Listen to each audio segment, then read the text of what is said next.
방금 소개받은 허명진입니다.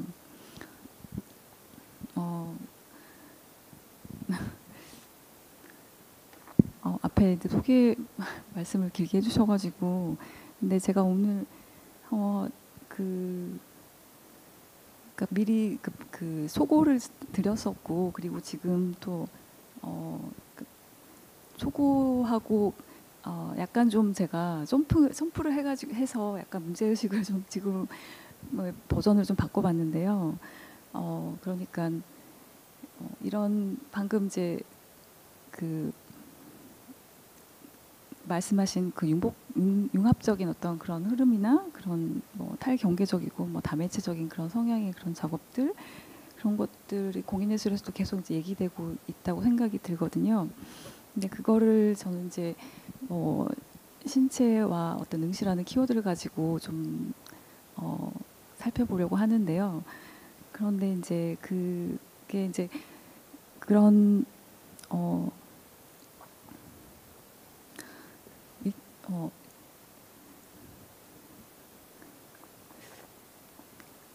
근데 이제 그 초고에서 제가 말씀드린 어떤 그런 역사적 배경이나 이런 것들을 다 설명하기보다는 이제 좀 이렇게 한번 시작을 해보면 어떨까 싶어요. 그러니까 그러니까 공연예술이라고 했을 때 보통 뭔가 여기 ACC 공연 그 초기에 개관했을 때 프로그램을 보신 분들이 얼마나 계실지는 모르겠는데요. 보신 분도 있고 안 보신 분도 있겠지만 어쨌든 그러니까 그런 어떤 장르나 이런 것들을 떠나서 그런 거에 대한 어떤 설명하는 명칭이나 이런 것들을 떠나서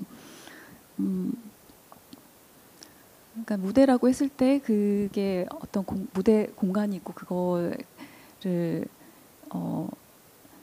어떤 시간의 흐름에 따라서 그게 서사의 구조나 이런 걸 가지고 뭔가가 펼쳐지잖아요. 그림이나 이런 것처럼 어떤 한 폭에 담긴 어떤 그런 형태의 그런 것이 아니라 어쨌든 시간의 전개에 따라서 이렇게 끌고 가는 어떤 그런 형태의 것을 사람들이 기대를 할 거고, 이제 그런 것들이 기본적으로 깔려 있는 게 어떻게 보면 서사 구조나 그러면 어떤 뭐 그런 거에 따른 어떤 재현의 어떤 뭐 양상이라든지 뭐 그런 것들, 그리고 뭐 드라마나 극적 구조 이런 것들을 많이 생각하실 것 같아요. 근데 그런 것들을 봤을 때 그러니까 드라마로 하면 어떻게 생각이 되시나요? 그러니까 그 그러니까 저희가 그 드라마라고 하면 TV에서 날마다 틀면은 바로 볼 수 있는 그런 거잖아요. 근데 그거를 굳이 어떻게 시간과 돈을 들여서 극장이라는 곳까지 와서 이렇게 봐야 할 것인가? 저는 이렇게 좀 질문을 바꿔봤습니다. 네, 그래서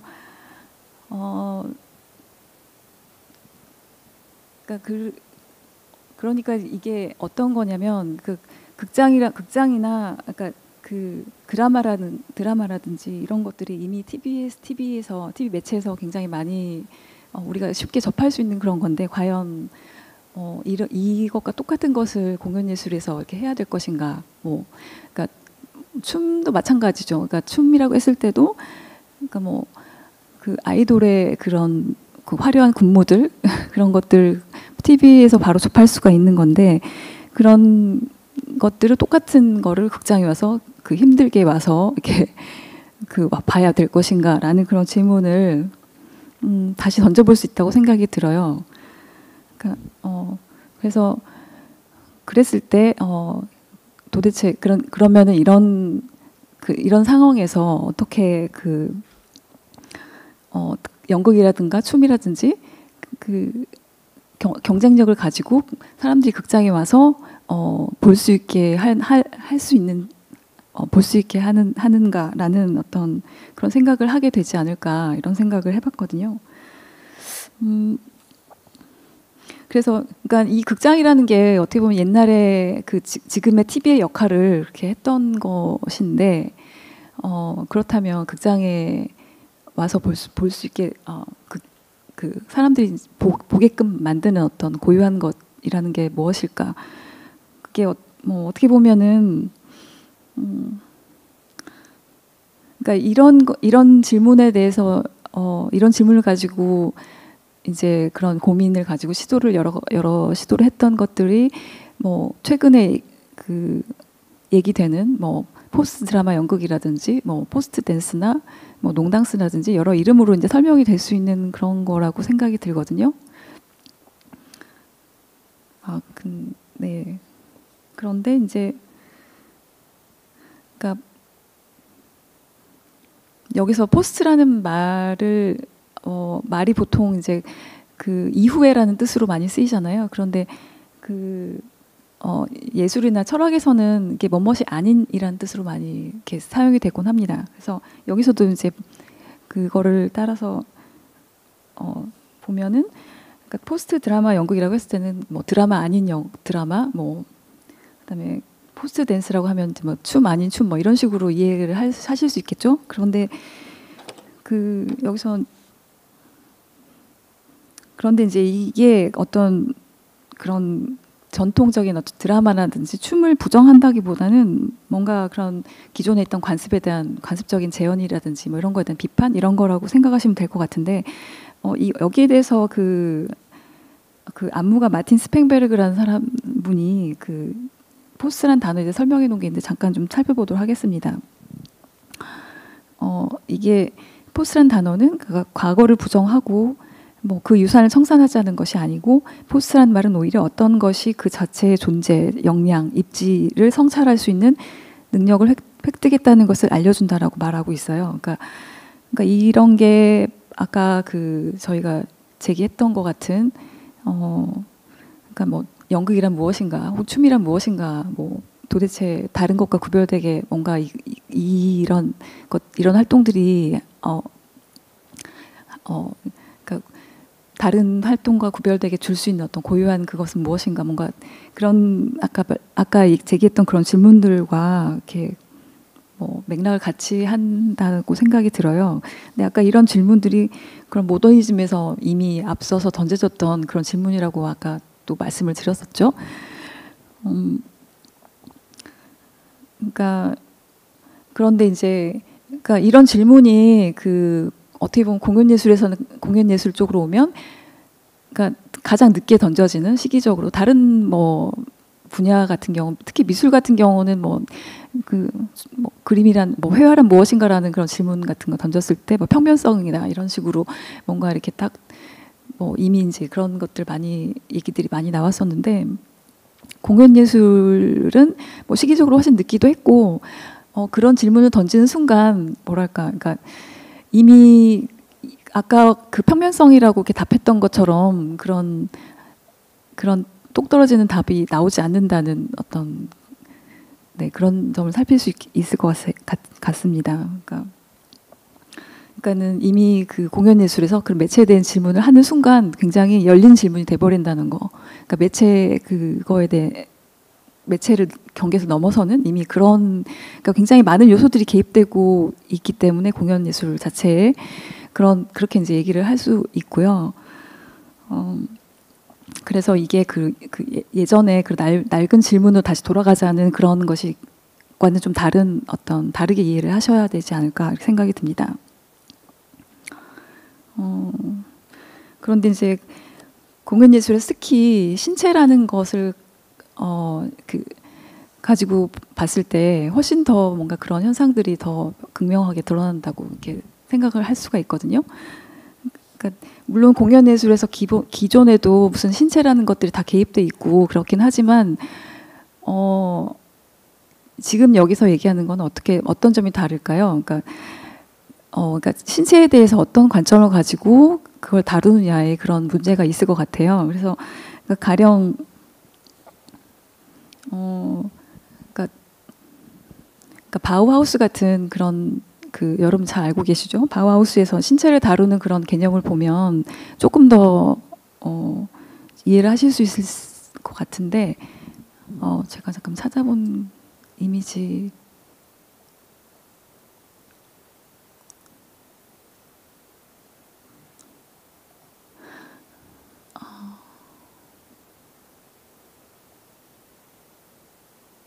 네, 잠깐만요.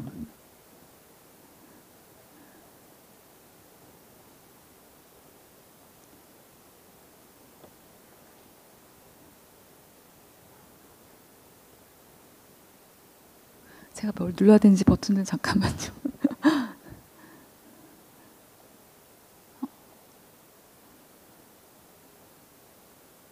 여기 뭘 눌러야 되죠? 잠깐만.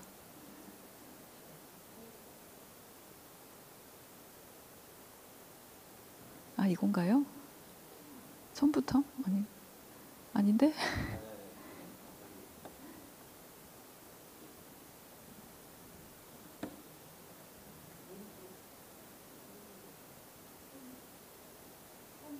현재요? 이게 네, 어쨌든 이런 상태로 네, 지금 앞에 컴퓨터 여기에 나온 그 화면이랑 달라가지고 제가 네, 그러니까 이런 식의 그 당시에서 신체를 다뤘던 이미지는 이런 방식이거든요. 그러니까는 어떻게 보면 이렇게 기하학적이고 뭔가 기계적인 어떤 신체의 이미지인데, 그러니까 모더니즘에서 이상적인 신체라고 했을 때는 눈을 뺀 나머지, 아까 눈만 그러니까 눈만 남은 신체라고 해야 될까요? 그러니까 시각만이 필요했던 거죠. 그래서 다른 신체는 이제 어떻게 다뤄야 될지, 그러니까 그 다른 나머지의 신체들 다룰 때는 굳이 이제 다루자면 이런 식으로 기하학적인 어떤 그런 방식을 그런 관점으로 해서 이렇게 다뤘던 거죠. 그런데 뭐 딱 봐도 아시겠지만 이게 우리의 신체의 어떤 그런 원래 모습이라고 하고, 원래 모습과는 굉장히 좀 거리가 있는 그런 거잖아요. 그러니까 그러니까 이거를 뭐 살펴보자면, 그러니까 그 신체라고 하는 그런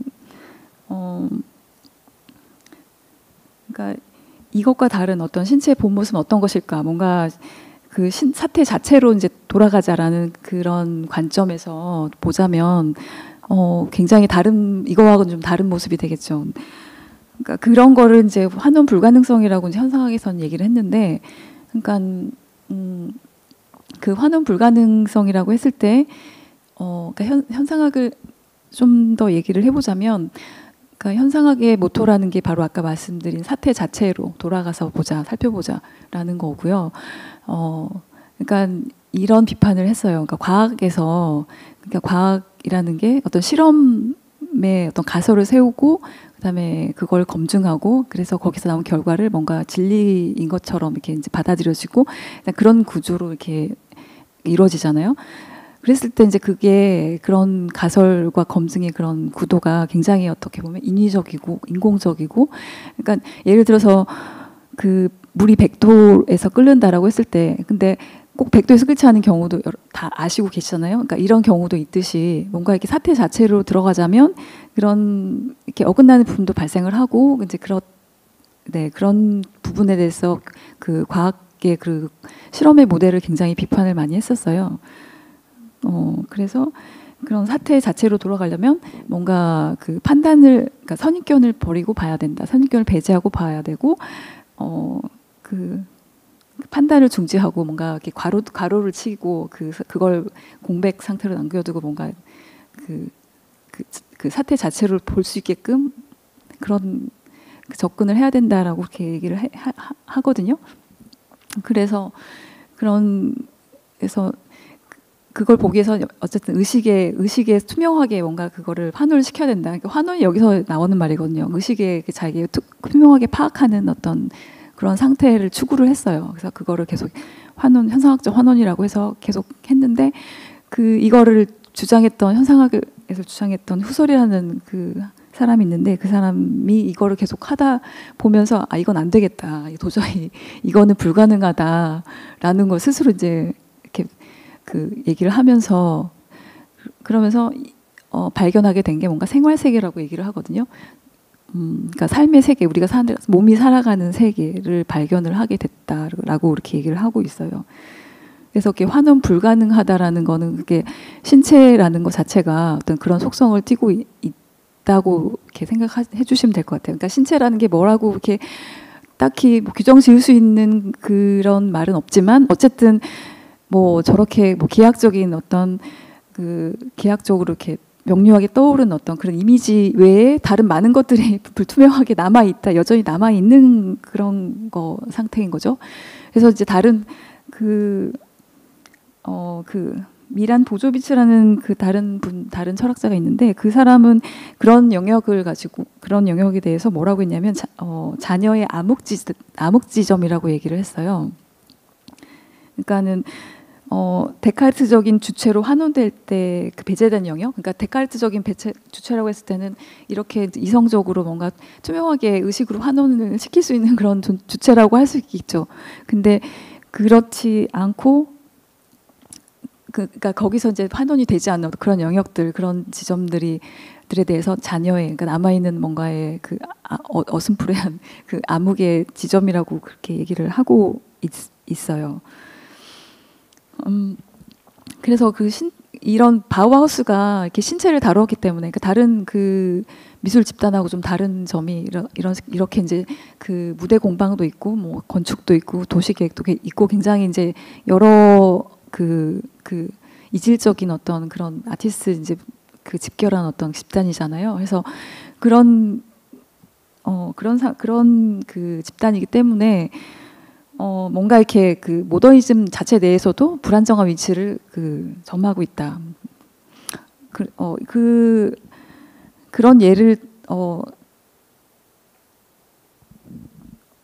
그러니까 이거를 보면 알 수가 있는데, 그러니까 이게 그 알프레드 바라는 그 모마의 그 뉴욕 현대미술관이죠. 모마의 그 관장인데요. 이분이 그 기획을 했던 전시의 카탈로그의 표지에 저렇게 이제 모더니즘 지도를 그렸다고 합니다. 이게 1936년도에 했던 전시거든요. 밑에 이제 그 입체주의와 그 추상미술이라는 그런 전시인데요. 여기서 보면 바우하우스가 보이시나요? 저쪽에 여기 이게 바우하우스 위치가 여기 보이는데, 그러니까 저 위에서 화살표들이 계속 쭉 내려오는데 큐비즘에서부터, 그러니까 이게 미국의 어떤 추상미술, 기하학적인 어떤 추상미술로 가는 어떤 그런 것들을 이렇게 그린 그 지도예요. 근데 바우하우스로 오면 이게 화살표가 사라졌어요. 그리고 대신 그러니까 이쪽에는 현대 건축으로 이렇게 화살표가 가고, 그러니까 굉장히 많은 그런 흐름들이 이렇게 바우하우스로 모여드는데 여기서 그 밑으로 흘러 들어가지 못하고, 그러니까 이쪽에 그 현대 건축으로 가서 이제 끝나버리는 거죠. 네. 그래서 이런 공백 상태, 이런 지점들이 아까 말씀드린 그런 환원 불가능성이라든지 그런 자녀의 어떤 암흑 지점, 뭐 그런 것들에 대해서 나타나는 그런 그림이라고 이렇게 생각이 돼서 가져와 봤습니다.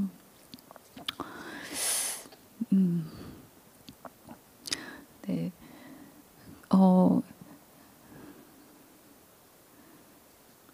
그래서 이러한 어떤 환원 불가능의 지점들을 좀 무대로 가져와서 다시 좀 살펴보자면,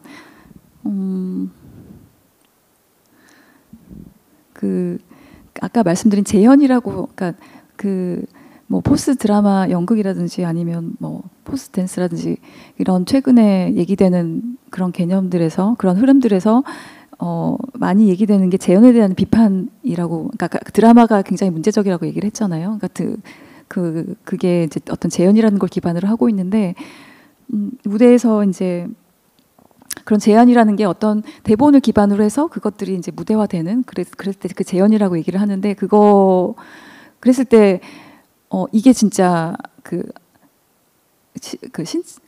실제와 같은 모습이냐라고 했을 때는 그거는 의문이 여지가 남을 수밖에 없다는 거죠. 어떤 그런 불가능의 지점들 같은 게 분명히 있는데, 그 재현이라고 했을 때는 그게 하나의 어떤 뭔가 그 완벽한 어떤 환영이라고 믿고 그거를 실제로 믿게끔 만드는 어떤 그런 그러니까 거짓말임에도 불구하고 그걸 믿게 만드는 어떤 그런 장치라는 거죠. 그런 점에 대해서 계속 비판을 하고, 네, 그런 거에 대한 비판이 기본적으로 깔려 있는데, 여기에 대해서 조금 더 생각을 좀 더 살펴보자면, 그러니까 그런 무대에서 이제 재현이라고 했을 때는 그러니까 여기 극장이라는 것 자체가 그 재현의 장치라고 할 수가 있어요. 그래서 이게 세 면이 있고, 그다음에 저와 이제 객석과 그 사이에 뭔가 이렇게 보이지 않는 어떤 벽 같은 거를 그 상정을 하고 이제 그 공연이 만들어지거든요. 그러니까 그거를 보고 제4의 벽이라고 얘기를 했는데, 그러니까는 관객과 어떤 공연자 사이에 그 사이에 놓여진, 그러니까 그 재연의 허구가 이제 구성된 어떤 그런 공간을 얘기를 하는 거죠.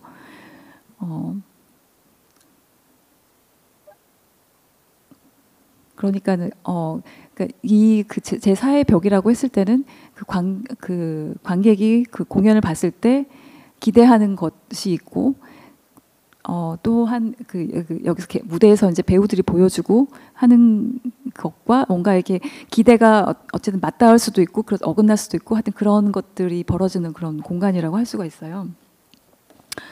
근데 이제 기본적으로 제4의 벽 이런 이 앞에 놓여진 이거는 어떤 재연을 기반으로 해서 이루어지는데, 그러니까 아까 말씀드린 그 극장 자체가 재연의 장치라고 말씀드렸잖아요.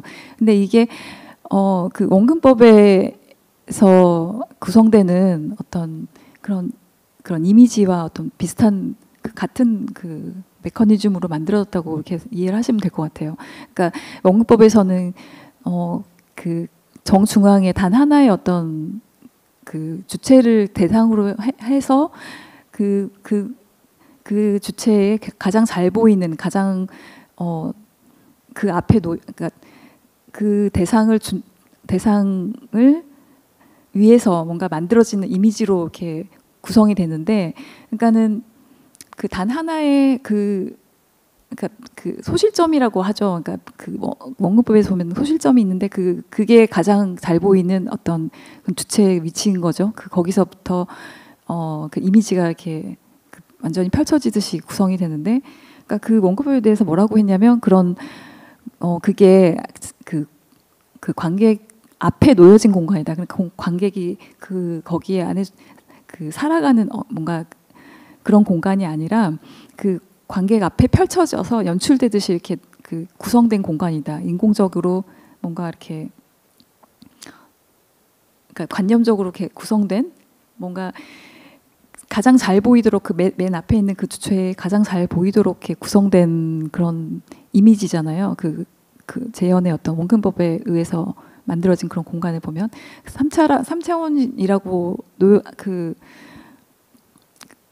그 3차원을 구성을 하는데, 그것도 굉장히 어떻게 보면 만들어진 어떤 이미지, 그 주체를 대상으로 해서 주체의 시선에 가장 그렇게 보이게끔 만드는 어떤 환영의 어떤 그런 이미지라고 할 수가 있거든요. 그래서 어떻게 얘기를 했냐면, 그러니까 이게 메롤퐁티라는 사람이 눈과 마음에서 어떻게 원법에 대해서 얘기를 하냐면, 이게 어떤 척도에 의해서 연출된 모습이고 내가 만들어낸 사고에 지나지 않고 굉장히 관념화되고 명백한 동질화된 그 유클리드적인 공간이다라는 라고 이렇게 얘기를 했습니다.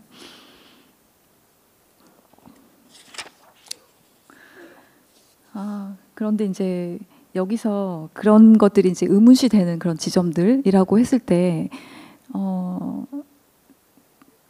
그러니까 그런 어떤 구성된 그런 이미지에 뭔가 거기서 어긋나는 지점이 발생될 때 그래서 응시가 발생된다고 얘기를 할 수가 있는데요. 아까 네. 이런 재현의 의문을 갖게 되는 어떤 응시의 지점. 그러니까 이런 아까 말씀드린 제4의 벽에 뭔가 구멍이 발생하거나 틈이 발생하거나 균열이 발생하거나 약간 이런 거를 생각하시면 될 텐데, 이 응시의 구조에 대해서 락강이라는 그 정신분석학자인데요. 이 사람이 그린 다이어그램이 있어요. 해서 보시면 맨 위에 있는 삼각형이 있죠. 저게 그러니까 재현의 어떤 그 꼭지점에 보이는 게 그 기하학적인 점이라고 돼 있잖아요. 그러니까 아까 그게 말씀드린 그 원근법에서의 그 단 하나의 주체, 소실점의 그 위치에 있는 단 하나의 주체를 얘기를 하고, 그 오브젝트라고 된 대상이라고 있고, 그다음에 그다음에 이미지가 이게 그 재현의 어떤 재현의 이미지겠죠. 그리고 그 밑에는 응시의 삼각형인데, 그 삼각형 꼭지점에 보면 빛의 점이라고 돼 있어요.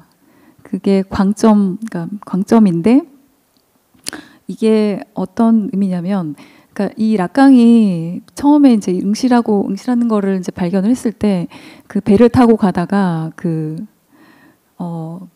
저 멀리서 뭔가 반짝거리는 그런 거를 느꼈대요. 근데 가서 보니까 그게 그 통조림 깡통이었다고 하더라고요. 그러니까 그게 멀리서 이제 반짝 비쳤을 때 그게 마치 눈처럼 뭔가 나를 바라보는 것처럼 그렇게 느끼는. 그래서 그게 광점이거든요. 그랬을 때 나는 하나의 그림인 것처럼 느껴졌다라고 이렇게 얘기를 해요. 그래서 여기 보면 거기 픽처라고 돼 있잖아요. 그래서 이 삼각형 두 개가 이렇게 겹치는데 그 이미지의 자리와 스크린의 자리가 이렇게 같이 놓여져 있잖아요. 그러니까는 그 이미지라고 하는 거는 어떤 재현의 체계를 얘기를 해요. 그러니까 그러니까 어떤 응시의 그 구도에 놓여져 있을 때 내가 이렇게 시선의 대상이 되는 거잖아요. 그래서 뭔가 이렇게 자기가 모르는, 그러니까 자기가 보는 위치에 있는 게 아니라 뭔가 다른, 내가 보이지 않는 다른 곳에서 나를 보고 있는 어떤 그런 상태이기 때문에 뭔가 다른 것들이 있는 거죠. 근데 다른 것들이 있는데, 그러니까 그 상태가 굉장히 어떻게 보면 위험에 놓인 그런 상태 같은, 그러니까 그 동물들이 무슨 먹잇감이 될 수도 있고 뭐 사냥을 하기도 하지만 먹잇감이 될 수도 있는 그런 위치에 있잖아요. 약간 어떤 그런 것들을 생각해 보시면 뭔가 그런 지점을 내포를 하고 있다는 거거든요. 근데 거기서 그러니까 인간이란 게 좀 독특하게 그거를 좀 거기서 그런 상황에서 뭔가 안정을 느끼기 위해서 그런 시선 그런 응시의 시선을 길들인다라고 얘기를 해요. 무슨 예를 들어서 그 동굴 벽화나 이런 데서 그 동물을 그림을 막 그리잖아요. 그러니까 사냥을 나가는데 어쨌든 뭐 주수적인 의미도 얘기를 하지만 그 이미지를 길들여 가지고 뭔가 이렇게 자기가 그런 안정을 찾을 수 있게끔 뭔가 안전한 뭔가 그런 그걸 그런 재현의 어떤 이미지를 가지고 자기 그런 응시를 길들인다라고 얘기를 하더라고요. 그래서 그러니까 그게 그 이미지이고, 근데 스크린은 그런 어쨌든 그 응시로부터 뭔가 이렇게 보호해주는 그 막을 치는 건데, 그러니까 스크린을 통해서 그런 응시를 길들이는 거라고 얘기를 해요. 근데 여기서 그 스크린에 구멍이 나거나 이랬을 때 뭔가 그런 그런 어떤 아까 얘기했던 그런 재현의 그런 안정감 있는 그런 상태에서 뭔가 균열이 생기고 뭔가 다른 여지들이 이제 생기는 어떤 그런 것들 얘기를 할 수 있죠. 네, 그래서 이쪽에 보면 왼쪽에는 응시고 오른쪽에는 재현의 주체라고 이렇게 되어 있죠. 네.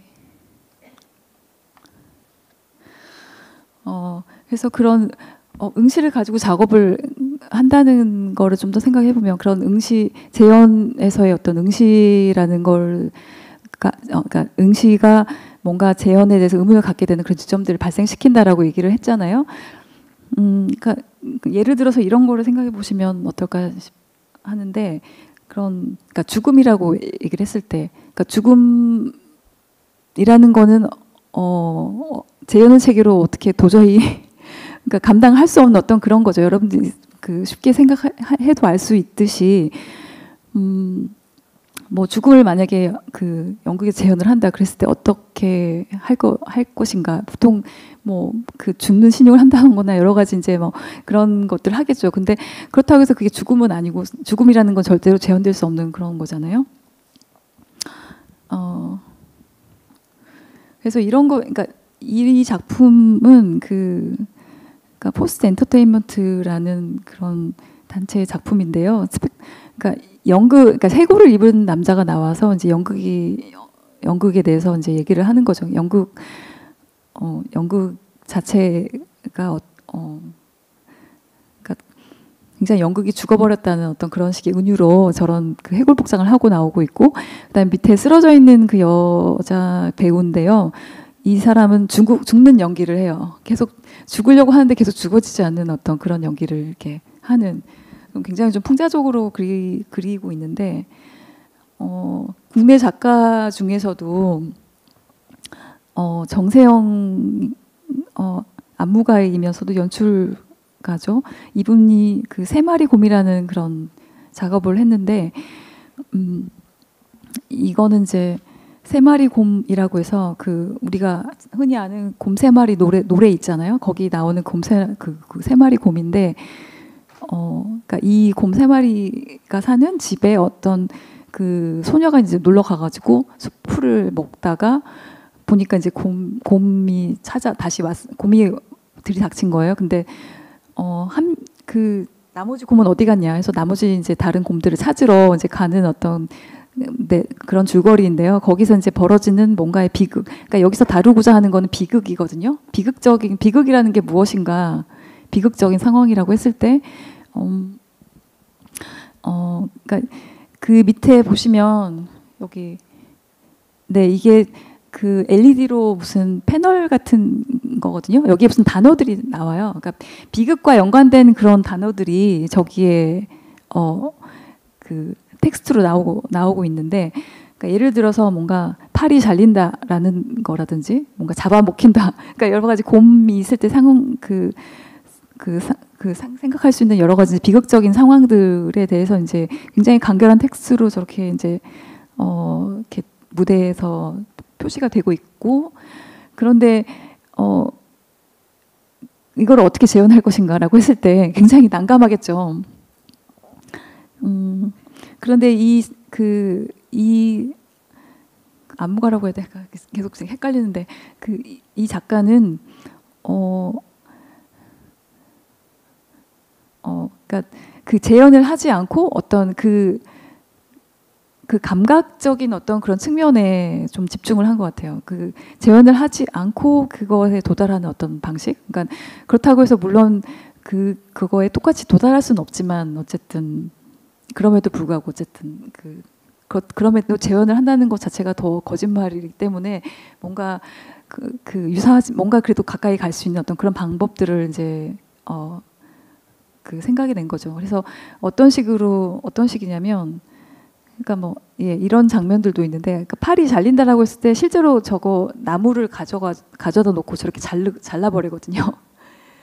그러니까 이게 절대로 그렇게 실제로 그렇게 그런 재현을 하지는 않지만 어쨌든 저렇게 잘렸을 때 그런 나무가 잘리는 순간 그 기계의 음과 여러 가지 그런 것들로 인해서 그런 긴장감과 모든 여러 가지 그런 것들 싹 다 가져오는 어떤 그런 방식이죠. 또 하나는 몸이 탄다 이런 단어도 있었거든요.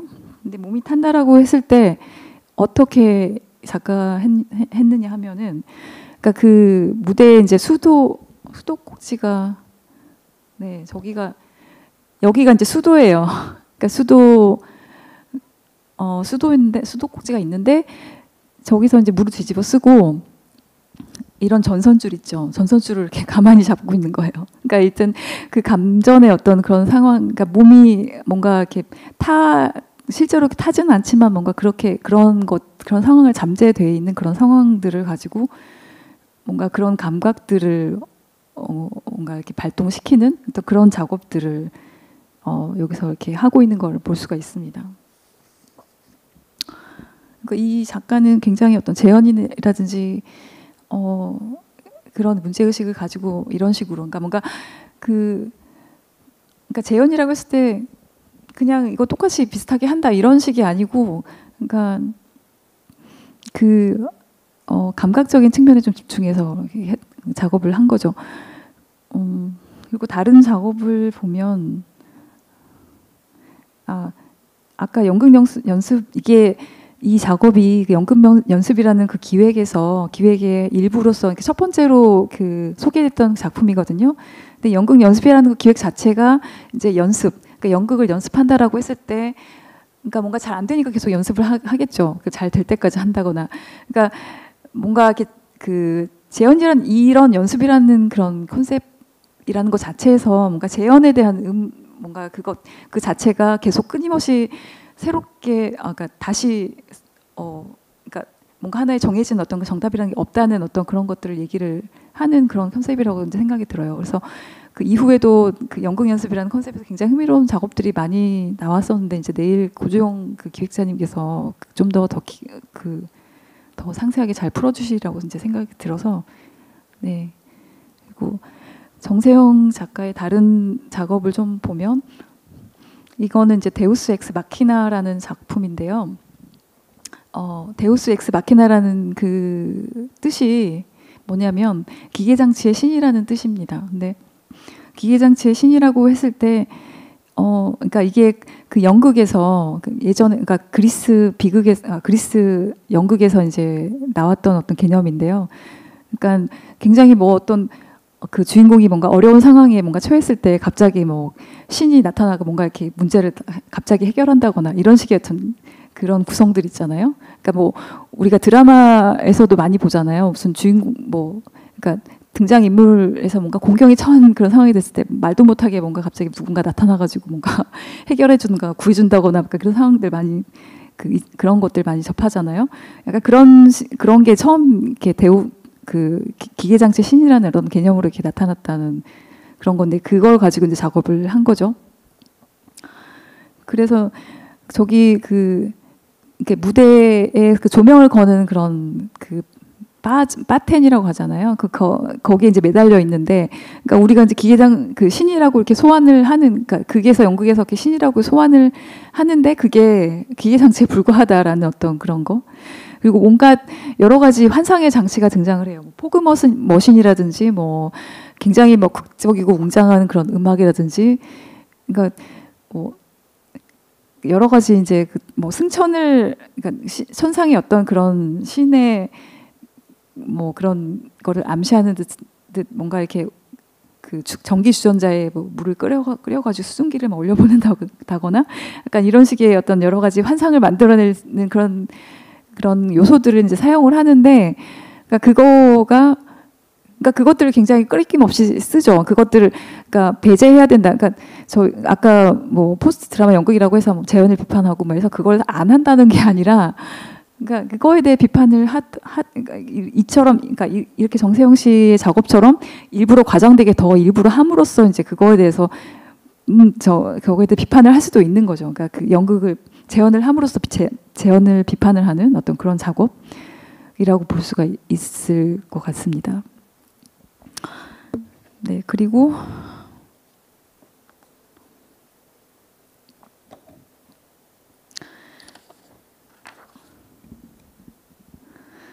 네, 그리고 이 작품 말고도 그러니까 좀 더 이제 그러니까 신체를 가지고 어떤 응시와 관련된 어떤 작업을 한 그런 사례를 좀 더 살펴보도록 하겠는데요. 잠깐만.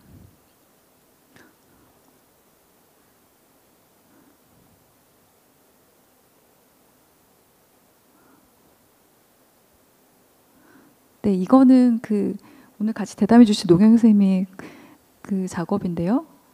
아이고, 네. 이게 제목이 21도 11분이라는 작업이에요. 근데 21도 11분이라고 했을 때는 뭔가 지금 서인데도 뭔가 중심을 계속 흔들리면서 이렇게 똑바로 서 있는 그런 형태가 아니잖아요. 근데 그런 어떤 틈이 벌어지는 어떤 각도를 그렇게 제목으로 이렇게 나타내신 것 같고요. 그러니까 이 작업은 그러니까 장애인과 같이 장애인을 무대 위로 이렇게 소환해서 같이 비장애인 무용서가 같이 작업을 한 건데, 처음에 시작할 때 객석에 그 입장하는 그 관객들하고 이 장애인 무용수가 같이 장애인은 비장애인 무용수를 같이 앉아 있는데, 뭔가 이렇게 앉는데 뭔가 옆에서 그러니까 장애인이라는 걸 얼핏 이제 느끼게 되면서 뭔가 이렇게 낯선 그런 감각들이 막 발생을 하게 되거든요. 그러니까 기존의 어떤 몸 이미지로 길들일 수 없는 그런 이미지들, 그러니까 그런 이미지가 계속 이제 앞에서 펼쳐지는 거죠. 저렇게 이제 같이.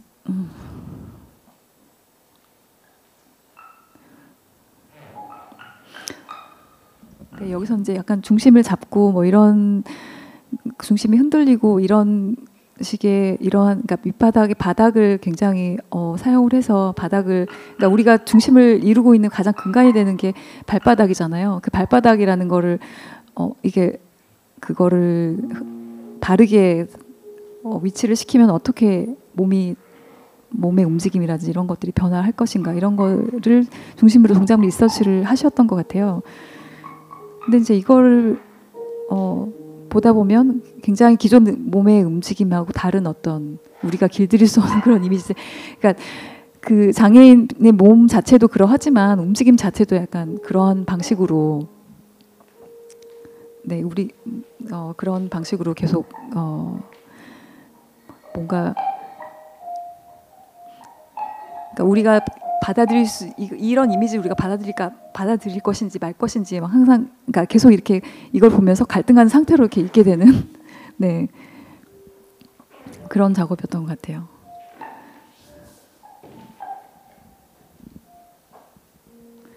그리고 그런 다른 이 얘기는 좀 더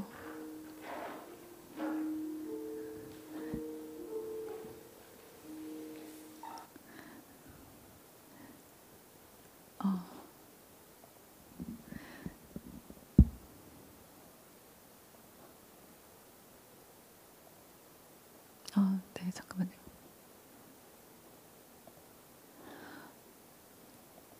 그리고 다른 아까 뭐 노경혜 선생님 작업 같은 경우는 이제 다른 작업도 있고 한데 이따가 좀 더 대담하면서 좀 더 다시 풀어볼 수 있을 것 같고요.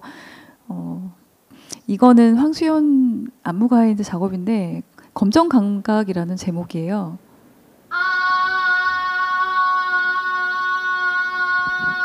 이게 화면이 좀 선명하지는 않은데 일단은 보시면 이렇게 무용수가 앉아서 이렇게 소리를 내고 있잖아요. 입을 벌리고서 소리를 내는데 눈을 감고 있어요.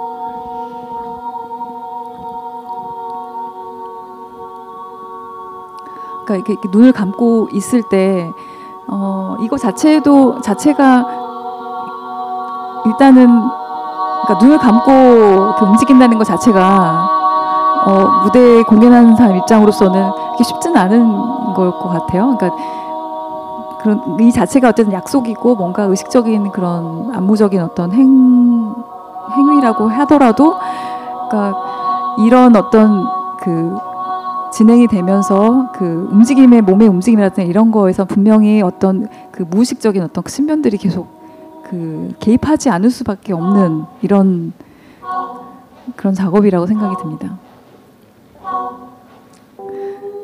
그러니까 오히려 이제 시각을 없앴을 때 그 몸과 몸끼리 뭔가 그 공명하고 조율되는 그런, 그러니까 어떤 공동체적인 어떤 그런 거에 대해서 얘기를 하려고 하는데, 그런 어떤 무의식적인 그런 요소들 그리고 의식적인 그런 요소들 이런 것들이 이제 자기도 물론 이제 그것 자체가 계산된 것이라 할지라도 뭔가 어떤 그런 것을 넘나드는 그런 상태로 이제 가게 되는 것들이 이제 드러나게 되는 것 같아요.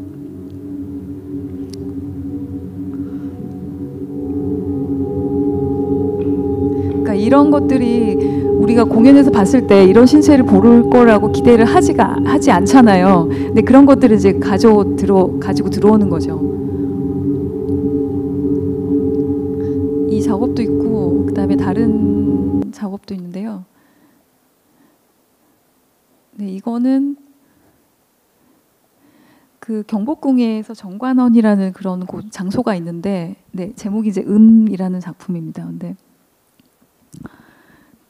저 공간이 네, 보시는 것처럼 무슨 뭐 누각도 아닌데 어쨌든 굉장히 넓은데 저렇게 개방되어 있는 그런 공간이에요. 그래서 관객들이 이쪽에 마스크를 쓰고 공연자도 마스크를 쓰고 있었던 것 같은데, 어쨌든 관객들이 지금 이 텍스트는 그 관객들이 이제 그 관객 소감들을 따서 저기 삽입을 해놓은 버전이라고 들었어요. 그래서 아마 텍스트가 나올 텐데 텍스트를 보시면서 잠깐 보시면 될 것 같아요. 네, 그러니까 이 공연을 내서 이렇게 있다 보면 저런 공간들을 보게 되는 거죠. 그러니까 그 이전의 어떤 공연 공간하고 다른 공간이기 때문에. 그리고 조금 넘겨서 보면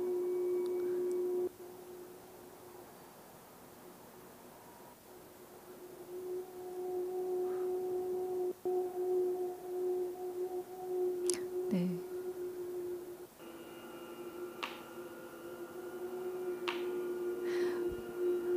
그러니까 아까 그 맨 처음에 그 나와 보셨던 것처럼 그 관객들이 앉아 있고 그 앞에 바로 앞에 이제 무용수들이 하나씩 바로 앞에 1대1로 그 구도처럼 이렇게 앉아 있거든요.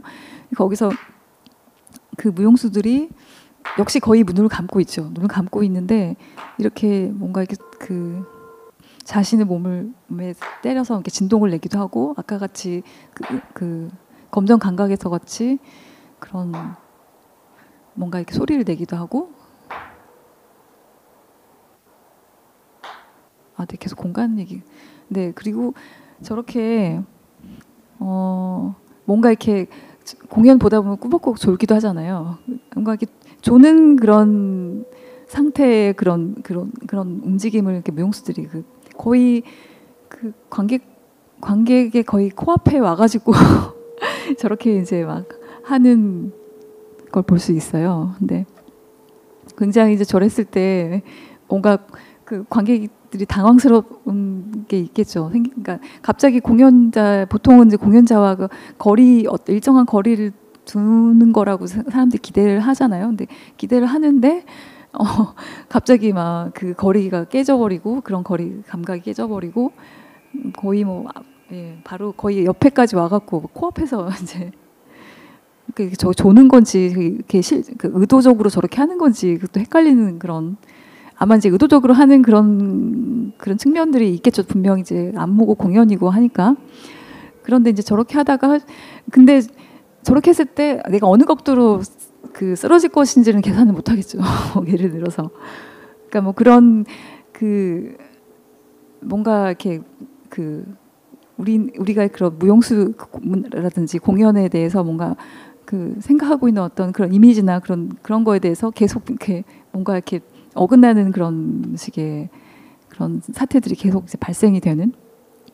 네, 아까 그 검정 감각도 그렇지만, 그러니까 그 제목에서 검정 감각이었잖아요. 뭔가 이렇게 암흑 지점을 저는 생각이 아까 말씀드린 자녀의 암흑 지점이 지금 생각나게 하는 그런 작품이었습니다.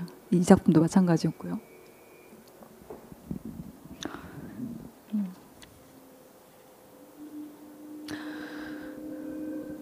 네, 그리고 좀 더 그러니까 여기서 좀 더 나가서 좀 더 장르 복합적인 어떤 현상에 대해서도 좀 살펴볼 수가 있을 것 같은데, 그러니까 아까 그 자녀의 암흑 지점을 얘기했던 그 미란 보조비치가 또 무슨 얘기를 했냐면 신체가 응시와 조우할 때 동일성과 같은 기본적인 개념조차 흐릿해지면서 포착해지기 어려울 수가 있다라는 그런 말을 하고 있어요. 그러니까 동일성과 같은 기본적인 개념이 흐릿해진다. 그러니까 지금 살펴보셨던 것처럼 뭔가 이렇게 계속 그것들을 깨는 그런 상황들이 계속 발생을 하는 것을 보실 수 있잖아요. 네, 그런 것도 그러니까 물론 그 신체 자체에서도 그렇기도 하지만 어떻게 보면 그러니까 뭐 협업 장르 어떤 복합적인 그런 접근을 할 때도 그러니까 이런 거를 내가 하기 때문에 이런 것들 다 이런 매체를 다루기 때문에 그걸 해봐야지 어떤 이런 게 아니라 뭔가 어떤 그런 한눈 불가능한 지점, 그러니까 풀리지 않는 어떤 암흑 지점에 있는 있는 그런 것들을 집중을 하면서 그게 환원되지 않고 풀리지 않기 때문에 여러 가지 관점이 필요하지 않나 이런 식의 접근. 그러니까 어떻게 보면 그냥 우리의 삶의 문제를 해결을 해야 되는데 거기서 풀리지 않기 때문에 어느 하나의 관점으로 이것들이 해결이 되지 않기 때문에 여러 가지 그런 관점이 필요하다는 어떤 그런 관점으로 접근한다면 뭔가 복합적이고 그런 융합적이고 뭐 그런 접근에도 뭔가 타당성이라든지 그런 이유가 더 잘 생기면서 바라볼 수 있지 않을까 그런 생각이 좀 들고요. 그러니까 이런 지점이 굉장히 더 근본적이라는 그런 융합이나 이런 복합이라는 그런 접근에서 굉장히 더 근본적이라는 그런 생각이 들고, 네, 그리고 가령 이제 그 앞에 앉아 계신 그 노경 선생님의 작업에서도 그런 듣다라는 그런 프로젝트가 있는데, 그거는 이제 신체 아까 본 것처럼 그 안무 작업에 국한된 게 아니고 굉장히 이제 여러 그 장르의 작가들이 같이 이제 작업을 하는 거였거든요. 그러니까 그리고 이제 시각 장애와 청각 장애 뭐 여러 가지, 심지어 이제 그 장애 작가분들과 또 같이 이제 작업을 한 작업인데, 듣다라는 게 어떤 것이냐라는 질문을 가지고 작업을 했던 것 같아요. 그러니까 그 듣다라고 했을 때 우리가 듣는 것이 정말 보통은 그 비장애인을 기준으로 해서 듣다라는 걸 생각을 하잖아요. 근데 여기서는 심지어는 우리가 그 비장애인의 그런 듣기라고 할지라도 이게 제대로 듣는 것일까? 이런 의문을 제기를 할 수가 있는 거죠.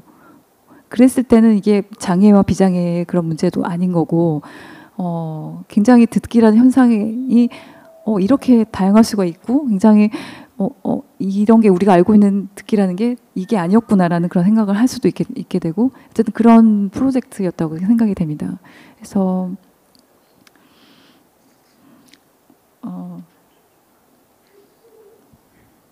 이 작품을 네, 끝으로 해서 네, 이거 뭐 대담을 하면서 좀 더 그런 얘기를 뭐 협업이나 이런 관련된 얘기를 좀 더 풀어볼 수 있지 않을까 생각이 됩니다.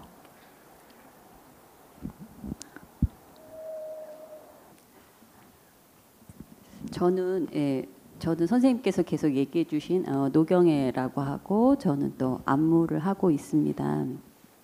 그래서 저는 오늘 저랑 선생님이랑 이 강연과 대담을 위해서 좀 몇 번 이야기를 주고받았어서 그런 것들 계속 해보고 싶고, 오늘도 제가 처음에 원고를 받았을 때도 그렇고 오늘 얘기 들으면서도 계속 질문들이 좀 많이 발생해요. 그래서 선생님 말씀해 주신 것에 조금 제가 더 이해를 위한 질문 위주로 갈 것 같아요.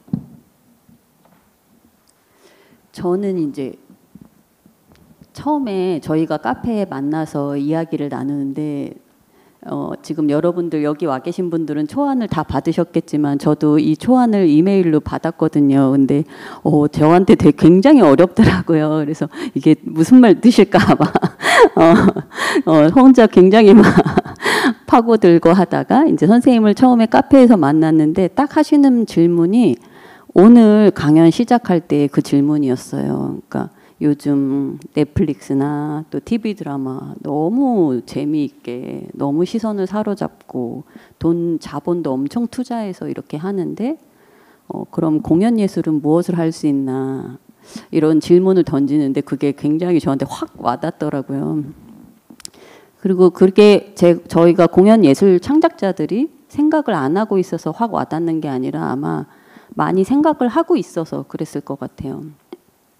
그랬을 때 그런 어떤 엔터테인먼트한 흐름을 계속 따라갈 것인가, 또는 자신의 어떤 것들을 추구해 갈 것인가, 이런 질문들이 발생하는 것 같았어요. 네, 그래서 되게 그때 카페에서 재미있는 얘기를 많이 주고받았던 것 같은데, 질문으로 들어간다면 저는 처음에 이 제목에 대해서부터 질문을 하고 싶어요. 제목이 오늘 강연 선생님 준비해 주신 게 신체, 응시, 공연 예술인데, 이 제목이 정말 선생님이 얘기하시는 모든 것들을 다 담고 있다는 생각이 들어요.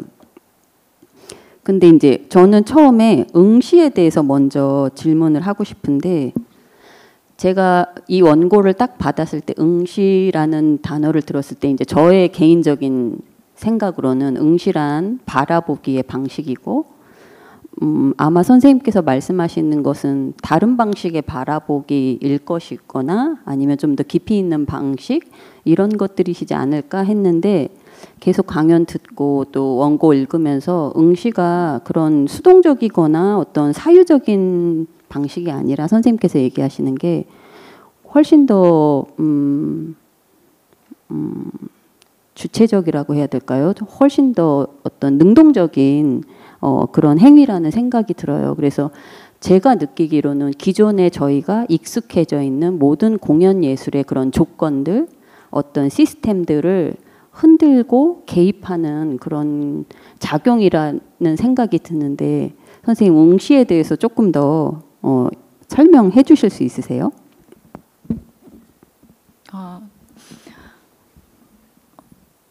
응시에 대해서 그러니까 그 바라본다는 그런 개념으로 일단 생각을 하실 때는 좀 더 그게 좀 제한적으로 느껴지실 수도 있을 것 같긴 한데, 그러니까 그 보다라는 그런 행위 자체가 굉장히 어떻게 보면 뭔가 이렇게 포착 가능한 거, 그러니까 그 시각이라는 보는 것이 믿는 것이라는 그런 말이 있잖아요. 그러니까 우리가 보는 행위 자체가 우리가 그 보고 싶은 것만 보는 약간 그런 게 있고, 굉장히 완고하게 뭔가 그 보지 못하는 것들이 있음에도 불구하고 자기가 다 본다고 생각하고 약간 그런 부분들이 있어요. 그러니까 근데 그런 게 그러니까 보이는 것과 보이지 않는 것이라고 이런 구도를 이제 놓고 봤을 때도 그냥 시각적인 그런 측면에서 그 얘기를 하기보다는 뭔가를 파악할 수 있음, 그렇지 않음 그런 걸로 이제 생각을 했을 때 좀 더 뭔가 좀 넓혀서 이러한 현상들을 좀 이해할 수 있지 않을까 생각이 되고, 좀 더 그러니까 시각이 좀 더 그런 국한에서 좀 더 생각해 보면 그게 뭔가 이렇게 신체적인 걸 훨씬 더 자극하는 어떤 그런 부분들이 있다고 생각이 드는데, 제가 이 예를 얘기를 하려고 했었는데 빼놨네요. 그러니까 그 정글에 정글 숲에서 이제 숲을 지나갈 때 굉장히 느낌이 어떠신가요? 그러니까 자기가 뭔가가 튀어나올지도 모르는 굉장히 뭐 이런 상황이 되겠죠. 그 길도 모르겠고 뭔가 이렇게 헤매는 같은 그런 상황이 되죠. 좀 무섭기도 하고, 네, 좀 무섭기도 하고 긴장되고 뭐 그런 상황이 되는데, 이거는 그 머리로만 이거를 해결할 수 있는 그런 상황이 절대 아닌 거잖아요. 그러니까 뭔가 그런 다른 어떤 요소들, 그러니까 예측할 수 없는 그런 요소들, 파악되지 않는 그런 요소들을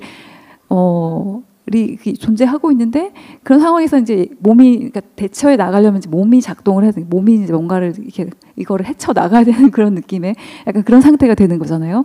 그러니까 그런 것과 좀 더 가깝다고 볼 수 있을 것 같아요. 그리고 그러니까 몸이 긴장을 한다거나 몸이 어떤 반응을 한다거나 이런 것도 의미를 하나요? 그러니까 뭐 좀 아마 좀 그런 상황이 되면은 그런 상태가 좀 더 많이 될 수 있는 확률이 높겠죠. 그런데 이제 극장이라든지 그런 상황이 된다고 했을 때는 뭔가 내가 기존에 갖고 있던 그런 것들 그냥 놓아버리고 뭔가 그런 그 감각에 의존해서 뭔가 이렇게 이게 무엇일까라고 이렇게 뭔가 더듬어가는 것 같은 그런 느낌? 좀 그런 상태가 되는 것과 좀 비슷한 것 같아요. 그러니까 아까 이제 뭐 좀 또 주체적이라고 말씀하셨고 뭔가 그런 그런 주체적이라는 말씀을 하셨는데, 그러니까 이게 어떻게 보면 그 수행성이라고 하는 거, 그러니까 행위로 이게 연결이 되는, 그러니까 그런 힘을 갖고 있는 그런 거를 이제 수행성이라고 이렇게 보통 얘기를 하거든요. 근데 그러니까 뭐 수행성을 얘기를 하자면 뭐 아마 강의를 다른 하나가 더 필요할 것 같은데 그거에 대해서 더 얘기를 하긴 좀 그렇고요. 근데 그게 어쨌든 어쨌든 행위화되는 어떤 그런 것과 연결이 되는 그런 지점을 말하는 건데, 그러니까 공연에서는 어떻게 그러니까 그 객석에 앉아 있잖아요. 그러니까 극장을 놓고 얘기를 하자면 그 객석에 앉아 있는데 그 상태에서 뭔가 그렇게 행위를 하진 않지만 뭔가 그런 것들이 일어날지도 모른다는 그런 어떤 상태로 이렇게 되는 거. 그러니까 그런 거를 이제 그 포스트 드라마 연구를 썼던 레만이라는 사람은 어퍼먼스라고 이제 다른 식의 용어로, 그러니까 수행성이라고 할 수는 없고 어쨌든 그런 상태로 되는 거를 그 중간에 그런 상태를 어퍼먼스라는 영역이라 그런 말로 다시 설명을 하더라고요. 네, 그래서 응시가 그런 식으로 이제 작용을 할 수 있다라는 걸 말씀드리고 싶습니다. 그래서 지금 말씀 들어보면 이제 관객으로 왔을 때 이제 네. 그런 식의 응시의 작용이 일어날 수 있는가 하면 또 창작자 작업을 하는 창작자로서 관객이 어떻게 그런 작용을 하게 할 수 있는지를 또 시도하는 방식들이 또 오늘 소개된 것 같다는 생각이 들어요. 그래서 네. 예를 들면 재현이라는 게 기존의 공연 예술에서 또는 드라마에서 굉장히 전통적으로 쓰는 그런 방식인데 잊지 않는, 예를 들면 아까 죽은 척하는 것도 공연에서는 절대로 죽을 수 없는데 그것을 정말 하는 것처럼 하는 이런 행위들, 아니면 서사적인 구조들, 그런 것들을 계속 흔드는, 그래서 정세영 작가님의 작업에 대한 이야기도 나왔던 것 같은데 그 세 마리 곰 이야기 조금만 더 한번 해주실 수 있으세요? 어떤 점을 더? 네, 그러니까 아까 그 텍스트가 이렇게 있었고 또 그 행위가 있었을 때, 예를 들면 몸이 탄다, 이런 행위를 전통적인 방식에서 한다면 몸이 타는 것을 연기를 할 텐데 네. 그것이 연기가 아닌 그런 어떤 텍스트와 어떤 물과 전기라는 것을 통해서 이렇게 행하는 이런 것을 이야기하시는 거죠. 그렇죠. 보통은 그런 재현을 한다고 했을 때는 그런 걸 연기를 한 가짜, 그러니까 뭔가 그런 것처럼 그러니까 뭔가인 것처럼 하면서 이렇게 연기를 하는 경우가 굉장히 많잖아요. 근데 이제 보는 사람도 아마 저거 가짜라는 걸 알면서 보지 않나요? 뭔가 그거에 대해서 공포감을 느끼거나 저는 굉장히 안전하게 그런 걸 보잖아요. 근데 이제 가짜인 걸 아는데도 믿는 네. 것 같아요. 그걸 또. 네, 근데 이제 정세영 작가의 그 작업을 보면 분명히 이제 그거를 저렇게 바꿔서 한다는 걸 아는데도 뭔가 그런 그 신체를 절단하는 거나 그런 순간이 됐을 때 뭔가 긴장하게 되는 그런 순간이 그러니까 자기도 모르게 이렇게 들게 되는 그런 경우가 생기더라고요. 저 같은 경우는. 그러니까 그래서 어떤 것이 중요한 것인가? 그러니까 그런 이미지가 중요한 것인가? 그렇게 그런 뭐 한 척 하는 그런 그게 이미지화 시켜서 하는 거잖아요. 연기를 하고 그렇게 이미지화 시켜서 하는 건데 우리가 이미지화 시켰다고 하는 그것조차도 굉장히 전형적으로 생각하는 그런 거 아닌가? 그런 이미지 아닌가? 그냥 죽었다고 했을 때 그냥 쓰러져 있다거나. 그러니까 보통 이렇게 늘상 이렇게 접근하는. 그러니까 그것도 우리의 어떤 그냥 갖고 있는 생각 아닌가? 약간 그런 생각을 드는 거죠. 그런 방식이라는 거가. 근데 그게 그런 이미지가 중요한 것이 아니라 어떻게 보면 그런 사건에서 발생할 수 있는 어떤 거기서 이제 굉장히 복합적으로 사람들이 뭐 여러 가지 느낄 수가 있잖아요. 그런 사태가 발생을 할 때. 그러니까 위협적인 어떤 그런 것부터 시작해서 감각적인 것부터 시작을 해서 네, 그런 것들 복합적으로 느낄 수 있는데 그런 것들을 어떻게 가져올 수 있을 것인가 이런 거에 대해서 좀 더 초점을 두고 작업을 한다면 좀 더 다른 방식으로 접근을 여러 가지로 할 수 있지 않을까. 뭔가 저는 그건 잘 모르겠지만 네, 그런 방식은 굉장히 그 정해져 있지 않고 굉장히 열려져 있는 그런 거라고 생각이 들어요. 그래서 네. 네, 저는 정세영 작가님의 작업을 보지는 않았지만 이런 이야기 들었을 때 되게 흥미로웠던 게 뭐냐면 저도 그렇고 또 많은 연극 작업을 하시는 작가들이나 무용 작업 하시는 작가님들이 우리 창작 관객뿐만 아니라 이런 익숙함이 창작자들조차도 있다는 생각이 들어요. 내가 해오던 방식을 계속 고수하는 또는 내가 배웠던 방식을 계속 고수하는 그것을 어떻게 이렇게 다르게 적용하거나 다른 방식으로 개입을 시켜서 관객으로 하여금 더 이상 그냥 이렇게 막연하게 보는 게 아니라 이 신체가 개입하게 할 수 있나 이런 생각 들게 하더라고요. 그래서 아까 또 제4의 벽에 대해서도 얘기해 주셨잖아요. 무대와 객석 사이에 그 제4의 벽. 예, 이게 그러니까 마치 뭐가 있는 것처럼이라고 생각하는 그런 벽이잖아요. 벽이 없지만 관객도 공연을 보러 오면 마치 뭐가 있는 것처럼. 예. 선생님 이 얘기 들으면서 저는 또 그 생각들 들어. 요즘에는 조금 많이 바뀌었는데 예전에는 저희가 무용수들이나 퍼포머나 배우들도 앞에 관객이 있는데도 관객이 없는 것처럼 시선을 던지는 앞이 깜깜한 것처럼 이런 게 굉장히 익숙했었어요. 그리고 옆에 퍼포머가 같이 하는 동료가 있는데도 마치 안 보이는 것처럼 그래서 이렇게 실질적으로 이렇게 보는 게 되게 어색하고 뭔가 금기시대. 요즘에는 안 그렇지만 되게 예전에는 그런 것들이 있었거든요. 근데 이 제4의 벽이라는 이야기 들었을 때 제가 네덜란드에서 작업했었던 무용수로서 한 안무가의 작업에 제가 이제 무용수로서 참여했었는데 그 작가의 작업이 한 중요한 부분이 퍼포머가 관객을 이렇게 한참 동안 바라보는 장면이었어요. 그래서 한참 동안 바라보다가 또 다른 관객을 정해서 또 한참 동안 바라보고 그게 공연의 한 주요한 파트였는데 공연이 끝나고 나서 많은 관객들이 피드백이 너무 폭력적이었다는 거예요. 그래서 저희가 그게 너무 놀랐었어요. 저희는 전혀 그런 의도가 없었는데 너무 공격적이고 폭력적이었다. 그래서 저희가 그때 되게 많이 생각을 했었죠. 왜 그럴까? 우리가 노려본 것도 아니고 그냥 본 거였는데 하지만 이렇게 잠깐 본 건 아니고 이렇게 한참을 바라봤었거든요. 근데 그때 들었던 생각이 관객은 공연을 보러 오는구나. 근데 자기가 보는 역할이라 생각했는데 자신이 보여짐을 당했을 때 이 당혹감이 발생하면서 오늘 선생님이 말씀하셨던 이 어떤 제4의 벽이 깨지는 응시에 아까 균열이 일어나고 구멍이 나는 이런 작용이었구나. 그래서 그 후에는 저희가 바라보는 방식을 더 좀 친절한 방식으로 하려고 노력했었지만 지금 와서 생각해 보면 그것도 굉장히 좋은 자극이었다는 오늘 선생님께서 말씀하시는 어떤 신체적인 감각을 관객이 그냥 수동적으로 보기만 하는 것이 아니라 관객이 감각하게 하는 이런 것이었구나 생각이 들더라고요. 선생님 혹시 하시고 싶은 말씀 있으세요? 네, 방금 그 말씀하신 그런 그 관객이 공격당한 것 같은 그런 느낌을 받는 그런 상황, 그러니까 무대에서 가장 기본적인 게 뭔가 빈 공간이 있고 그다음에 보는 사람이 있으면 그게 뭐 연극이 만들어진다라고 그렇게 뭐 어떤 연출가가 피터 브룩이었나요? 그렇게 그 얘기를 했던 것 같은데, 그러니까 그게 가장 기본적인 어떤 행위인 거죠. 그 바라보고 있는 관객과 그다음에 그 앞에 놓여진 그 뭔가 대상, 뭔가 배울 수도 있고.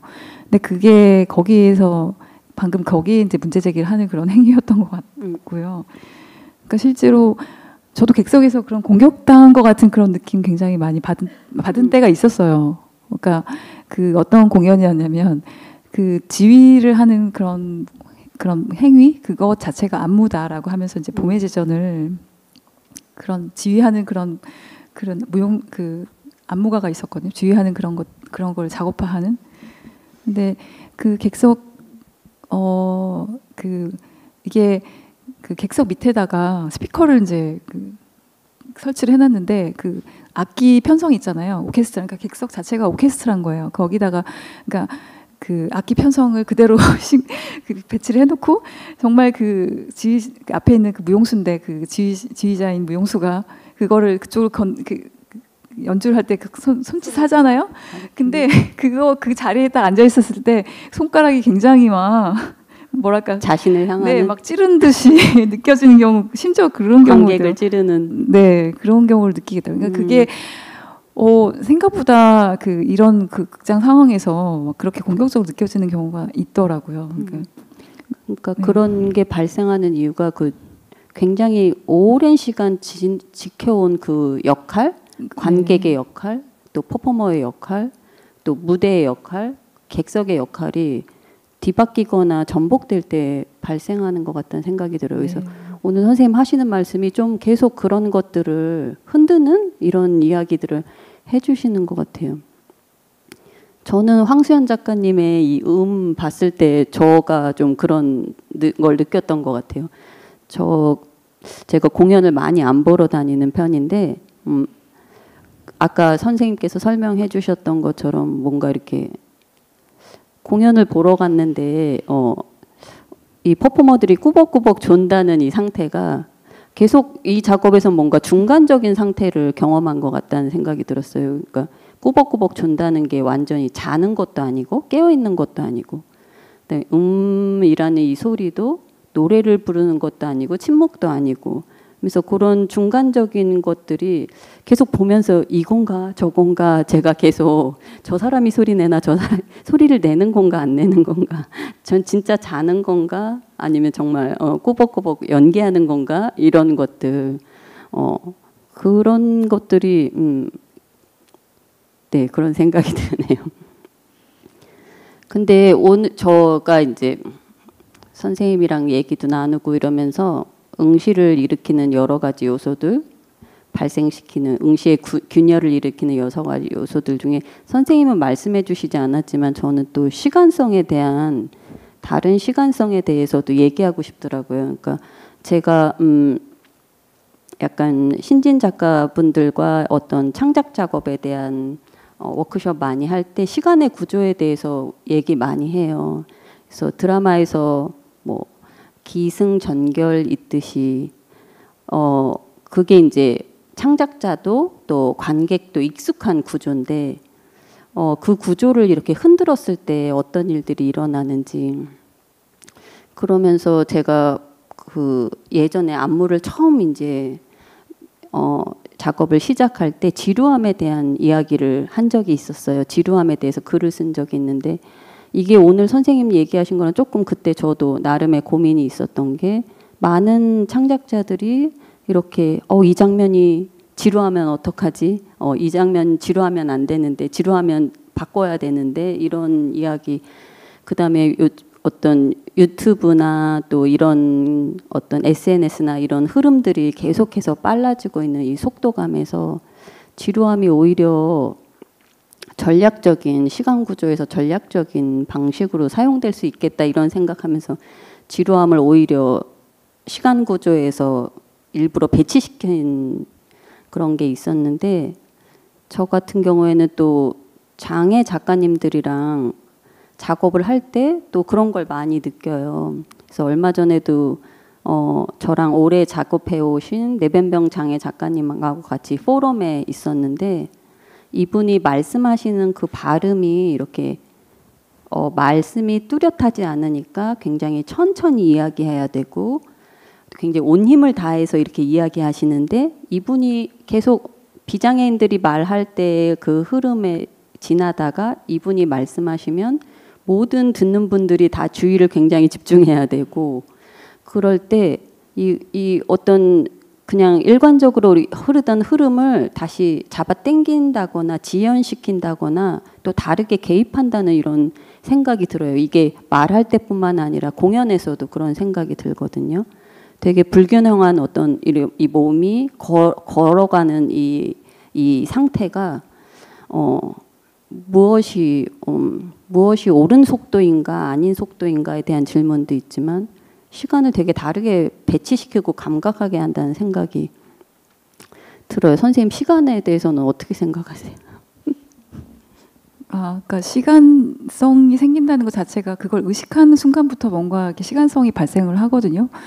그러니까 그런데 이제 보통 그 반성을 통해서 하는 그 의식적으로 이제 이거를 생각해서 하는 그런 시간성 그런 게 있고 그렇지 않으면서 뭔가 예기치 못하게 뭔가에서 몸으로 하는 반성이라고 해야 되나요? 뭐 그렇게 얘기할 수 있는 그런 지점들이 있는데, 그러니까 그냥 그런 반성에 의한 그런 거는 그런 반성 그렇게 발생되는 또 시간성이라는 거는 어떻게 보면 되게 개념적이고 그냥 자기가 이렇게 예상을 해서 어쨌든. 어쨌든 그 머릿속에서 머리로 하는 반성이고 그렇지 않은 반성은 몸에 의해서 뭔가 다른 감각을 느꼈기 때문에 그 느끼는 그런 감각 그런 반성이라고 할 수가 있을 것 같아요. 그럼으로 인해서 이게 뭘까 이렇게 생각하게 되는 어떤 그런 시간성인 것 같거든요. 근데 어떻게 보면 이게 이렇게 몸에 의해서 일어나는 그런 반성 그런 시간성이라는 것 자체가 굉장히 그런 기존의 우리가 이제 삶의 어떤 리듬이라든지 그런 것과 좀 다른 어떤 그런 시간성이잖아요. 근데 그게 굉장히 수평적으로 흘러가는 어떤 그런 시간성이라고 한다면 이거는 어떻게 보면 굉장히 수직적으로 뭔가 이렇게 싹 개입해 들어오는 그런 방식의 어떤 시간성이라는 생각이 들어요. 근데 그런 수직적인 그런 시간성이랑 비슷한 게 뭐가 있냐면 우리가 이제 선물을 받을 때 그러니까 누가 갑자기 막 선물을 준다고 했을 때 이게 여기 뭐 뭔가 이렇게 자기의 삶의 어떤 그런 그 흐름에서 뭔가 이렇게 갑자기 발생되는 어떤 그런 순간이신 거잖아요. 그런 순간의 그런 시간성이랑 비슷하다고 얘기를 하고 그다음에 또 하나는 무슨 행복이라고 이제 어떤 인류학자가 행복이라는 걸 얘기를 하면서 그 행복이라는 게 불어 단어로 이제 보네요라고 하는데 그러니까 좋은 시간이라는 뜻이에요. 그래서 이제 그 시간이라는 게 아까 그런 선물을 하는 그런 시간처럼 뭔가 이렇게 수직적인 어떤 그런 시간을 뭐 그렇게 그 행복이라는 말 가지고 이렇게 설명을 하는 걸 봤거든요.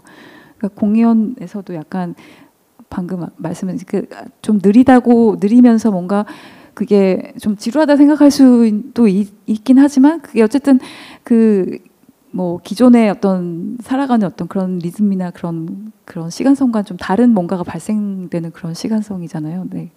그래서 그런 순간들이 어떻게 보면 그 공연에서 선물과도 같은 뭔가 네, 그런 순간들을 가져다 주지 않나 뭔가 뭐 개인적으로는 좀 그렇게 생각합니다만 뭐 지루하다 생각하시는 분도 있을 것 같고요. 어쨌든 네. 시간성의 어떤 성격이 좀 그런 식으로 좀 달라지는 것 같습니다. 그날 카페에서도 제가 막 갑작스럽게 질문 드렸었는데 선생님 보면 저는 항상 선생님 왜 이렇게 공연을 좋아하세요? 이 생각이 들어요. 왜 공연을 좋아하실까? 네, 그런 선물을 받으려고 제가 공연을 그 꼭 선물이 오게 되면, 뭔가요? 그러니까요. 아까 그런 뭔가 그런 순간들을 체험을 했을 때 그거를 잘 잊지를 못하겠더라고요. 그러니까 그럼 굉장히 그게 계속 의문이 들기도 하고 그래서 그런 것들을 좀 생각을 계속 하게 되는 그런 것들이 계속 생기는 것 같아요. 네.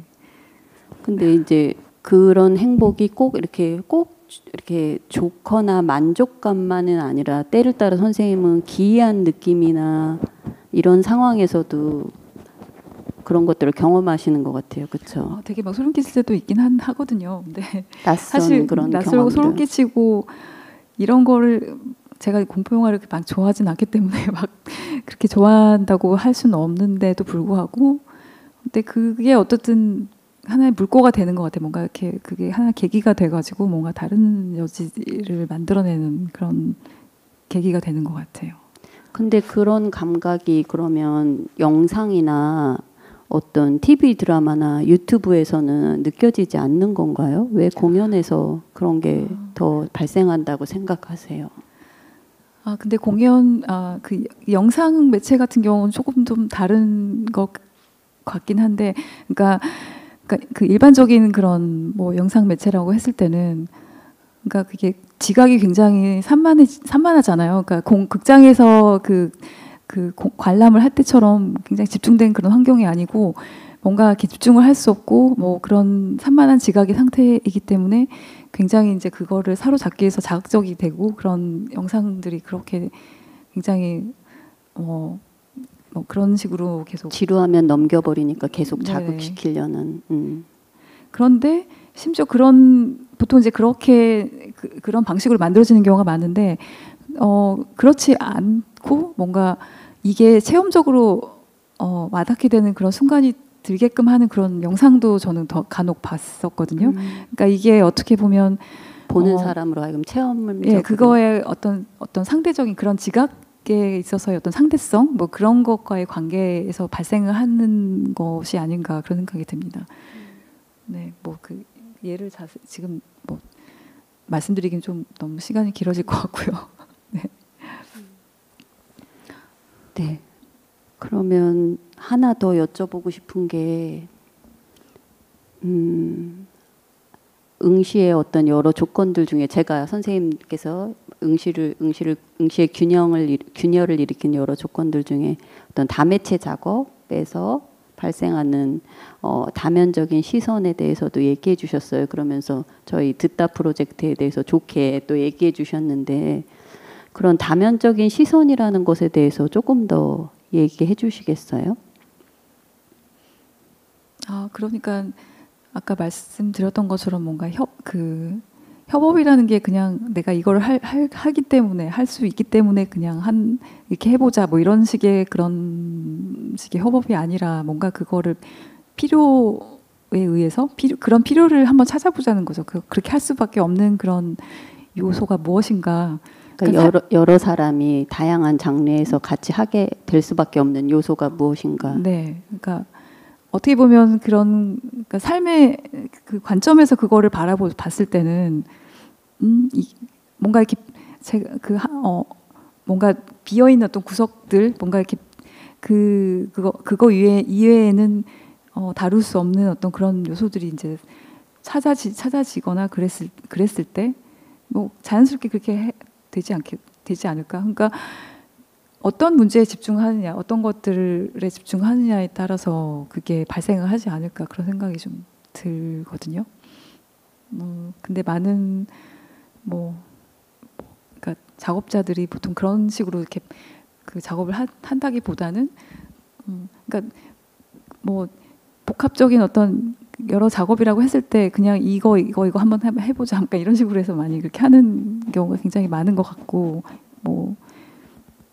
네, 그러니까 좀 그런 방식에서 좀 더 벗어나 보자, 탈피해 보려면 어떻게 그게 가능할 것인가라고 생각해 봤을 때는 좀 더 그런 방식에서, 그러니까 왜냐하면 아까 삶 자체가 어떤 환원 불가능성에 쌓여 있는 경우가 굉장히 많다고 얘기를 했잖아요.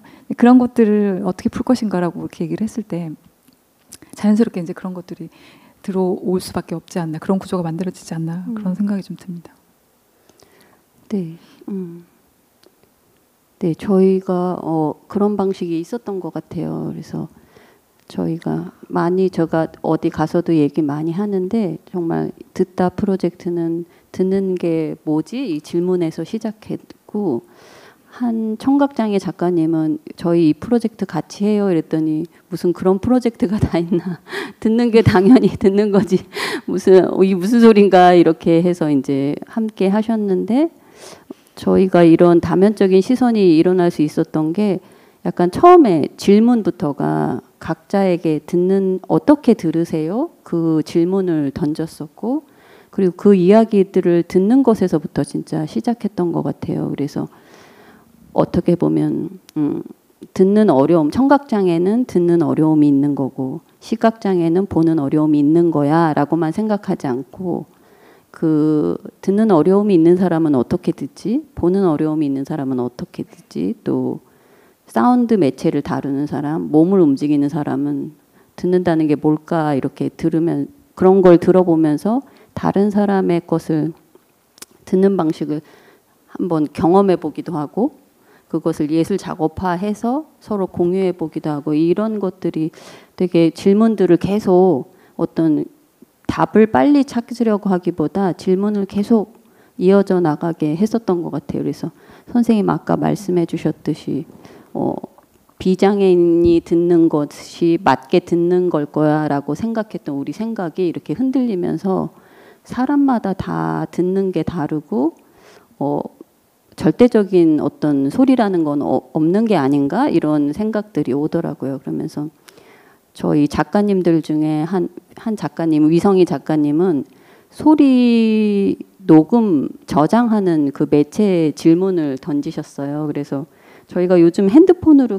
소리를 굉장히 많이 녹음하고 듣고, 그리고 그 소리가 사실이라고 생각하는데 이게 정말 사실의 소리일까? 이렇게 질문하시면서 소리를 기록하고 저장하는 가장 오래된 매체인 구전을 작업을 하신 거예요. 그래서 그분의 생각은 구전이라는 건 악보처럼 이렇게 쓰는 것 이전의 그런 매체인데, 소리를 귀로 입력을 하고 소리를 기억한다는 것이 몸이 소리를 저장하고 또 누군가한테 말을 전하는 것이 소리를 출력하는 거라고 이렇게 생각하시면서, 그때가 2019년도 때였는데 그때 사운드 아티스트 두 분이 함께 작업하시면서 저희가 굉장히 녹음기나 이런 매체들이 굉장히 많았었어요. 근데 그런 많은 녹음기, 뭐 스피커, 헤드셋 이것들이 전시된 가운데 자신의 몸을 전시하시면서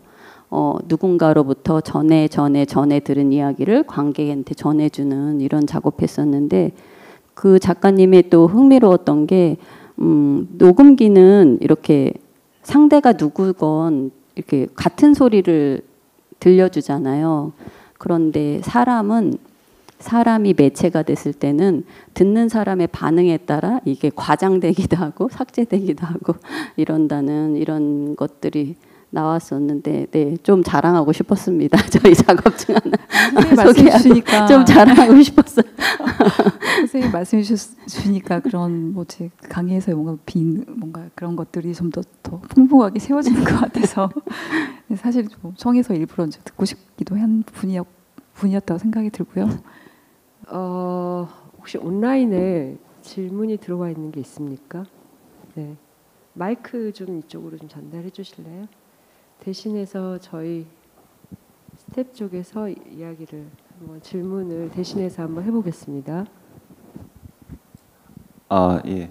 온라인상에서 그 초반에 질문을 일찍 주셨어요.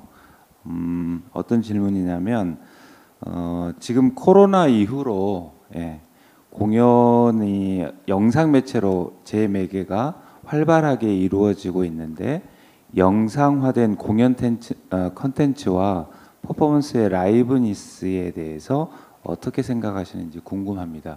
이런 질문이 왔거든요. 네, 저희도 예. 그거를 생각하지 않은 건 아니었으나 그런데 이제 굉장히 그 쉽지 않은 문제인 것 같아요. 그러니까 공연을 본다는 것 자체가, 그러니까 그 와가지고 그 극장 그 무대를 본다 이거가 생각보다, 그러니까 저희가 이제 그 극장에 오려고 이제 옷을 입고 막 준비를 하고 이렇게 오는 과정 자체가 굉장히 거기서부터 공연 보는 게 시작이 된다고 생각이 들거든요. 그러니까 제가 보니까 굉장히 그런 그 요즘에 공연을 그 영상으로 많이 송출을 하고 해서 이제 그렇게 보라고 이렇게 하고 그러는데 그걸 그 시간에 가서 굉장히 놓치기도 하고, 그러니까 긴장을 하지 않게 되고, 굉장히 또 극장의 그런 환경이 아니기 때문에 뭔가 지각의 어떤 그 아까 말한 산만함 이런 것들이 있기 때문에 그 굉장히 보기가 쉽지가 않더라고요. 그 보는 것 자체가 일단 힘들고, 그러니까 그런 어떤 지각 환경을 생각을 해서 뭔가 공연의 명상이라는 것 자체도 뭔가 그런 특성에 맞게끔 뭔가 바뀌어야 되는 그런 부분도 있는 것 같고. 그 공연의 어떤 아까 말한 라이브니스, 뭐 현장성 그런 것들을 얘기를 했을 때는 이런 준비되는 모든 과정들을 생략하고서 공연이라는 게 존재할 수 없다는 그런 생각이 들었어요. 그래서 이거를 대체를 어떻게 할 수 있는가에 대해서는 아무리 생각해도 그렇게 쉽지는 않을 것 같다는 그런 생각이 좀 들더라고요. 그러니까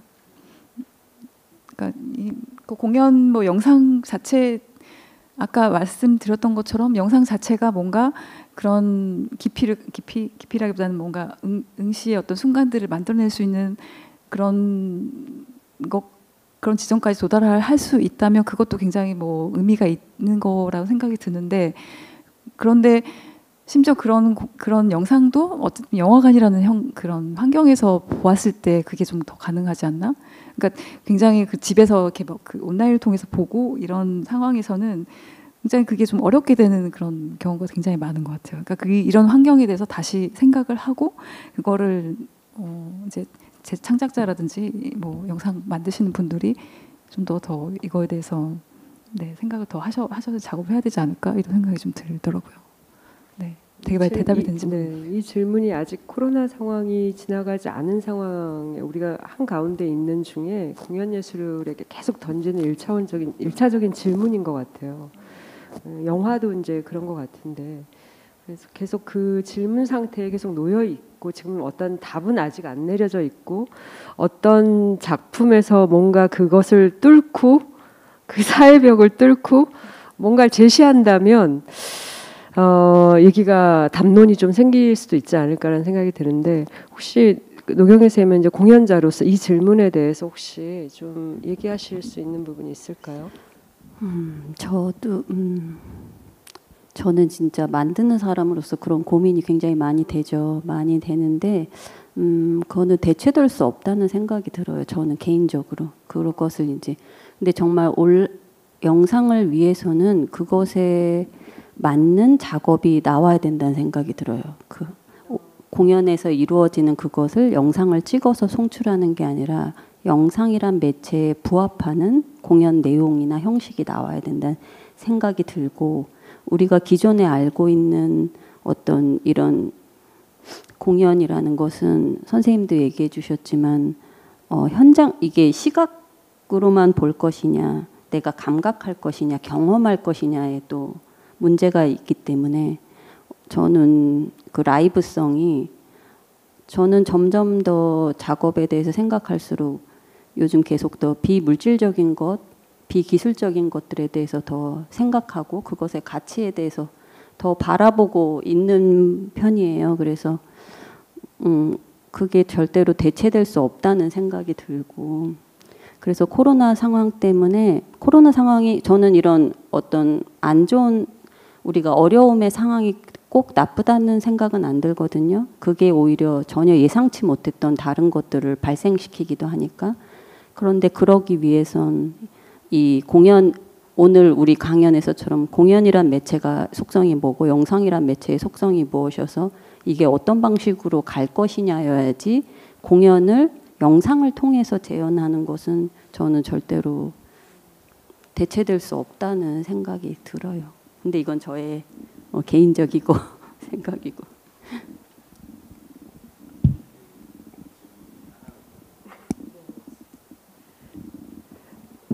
네, 온라인상의 질문을 하나 더 받아보도록 하겠습니다. 네, 질문이 있어서 전달해 드리겠습니다. 그 질문은 매개 시대를 고찰해 보면 극장과 광장의 역할과 기능에 있어서 본질이 같다고 생각을 하시는데, 이분은 두 분은 이제 이것에, 이 생각에 어떻게 생각하시는지, 그러니까 지금 극장과 광장에 대한 것을 지금 얘기를 했어요. 비교를. 그 광장에 대한 어떤 생각을 이분은 같다라고 생각을 하시는 것 같아요. 네. 네. 그 기본적 뭐 극장 광장이라고 했으면 아고라를 이제 말씀 보고 그 상정을 하고 이제 말씀을 하신 것 같긴 한데, 그러니까 그러니까 뭔가 시민들의 어떤 의견들이 교환되고 뭔가 거기서 이제 공동체적인 어떤 그런 기능을 하는 그런 것들을 말씀하시는 것 같거든요. 그러니까 극장 그쵸. 그러니까 극장도 마찬가지로 어떤 그 초기에 그런 것들이 만들어졌을 때 어떤 공동체적인 어떤 그런 차원에서 그런 역할을 분명히 하는 게 있고, 광장도 마찬가지였다는 그런 생각이 그런 발생의 어떤 차원으로 돌아가 보자면 그런 생각, 분명히 그런 측면이 분명히 있다고 생각이 들고,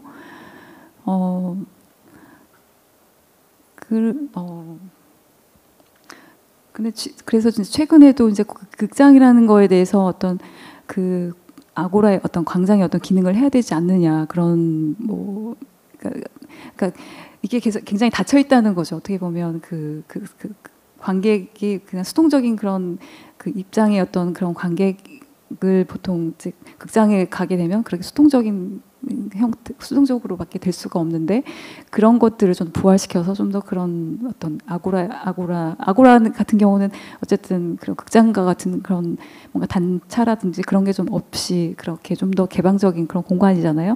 그러니까 그런 역할을 좀 더 할 수 있도록 뭔가 그런 요구하는 그런 것들이 최근에 좀 더 많이 더 생겼다고 생각이 들어요. 그러니까 공연 형태 자체도 뭐 바뀌기도 하겠지만 어쨌든 뭐 그런 관객의 어떤 참여적인 어떤 그런 측면을 좀 더 매개할 수 있는 그런 좀 더 적극적인 역할을 극장에 좀 기대하고 있는.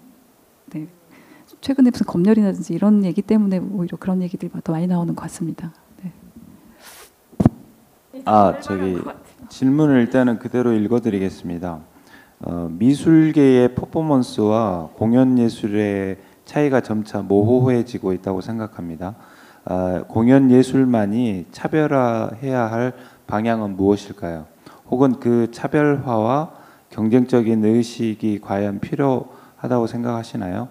이제 두 분께 다 동시에 질문을 드리는 것 같습니다.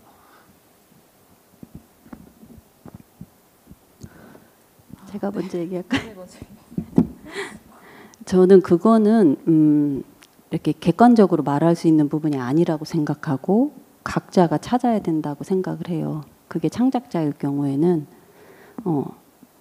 그래서 진짜 미술관에서의 퍼포먼스를 이야기하는 그 방식도 굉장히 다양한데 그것과 공연 예술이 어떻게 다르게 갈 것이냐가 아니라 저는 그냥 개인적으로 이 선생님과의 이 대담을 준비하면서도 들었던 생각이 나는 그러면 지금 어떤 응시를 하고 있나 할 것인가 그랬을 때 전체적인 흐름 또 경향들이 이렇기 때문에 나는 이런 시도를 하는 게 맞는가가 아니라 저는 오히려 굉장히 개인적으로 저의 굉장히 고유한 시선으로 나 자신에게로 이 시선이 돌아가야 된다는 그런 생각이 들고 그래서 제가 공연 예술도 그렇고 창작 작업에서도 그렇고 예술 교육에서도 그렇고 굉장히 어떤 흐름들이 이렇게 덮치는 느낌이 들 때가 많아요. 어떤 이슈들이